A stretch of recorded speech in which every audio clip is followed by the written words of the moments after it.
Right manpower higher कशी करायची, नंतर त्याला रिटेन कसं करायचं त्याबद्दल.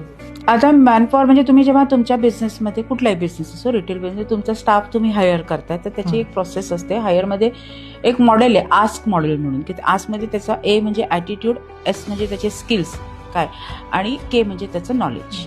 या 3 गोष्टी तुमच्या बिझनेसमध्ये, समजा जर तुम्ही कपड्याच्या बिझनेसमध्ये किंवा हॉटेल इंडस्ट्रीमध्ये आहात तुम्ही, त्याच्यामध्ये जर तुम्ही तुमचे कॅन्डिडेट तुम्ही घेत आहात तर त्याला त्या इंडस्ट्रीबद्दल किती नॉलेज आहे, तो जे रोल करणार आहे त्याच्याबद्दल त्याला किती नॉलेज आहे, तो जिथे काम करणार आहे त्याच्याबद्दल किती नॉलेज आहे, त्याच्यामध्ये असे काय स्किल्स आहे की ज्याच्यामध्ये तो स्वतःचे वापरून तुमच्या बिझनेसमध्ये काही फायदा करून देतो आहे, त्याच्यामध्ये त्याचा ॲटिट्यूड कसा आहे, पैशाकडे त्याचा ॲटिट्यूड जाणार आहे का काहीतरी स्किल्स करून तो पैसा त्याच्याकडे घेणं ह्याचा ॲटिट्यूड आहे.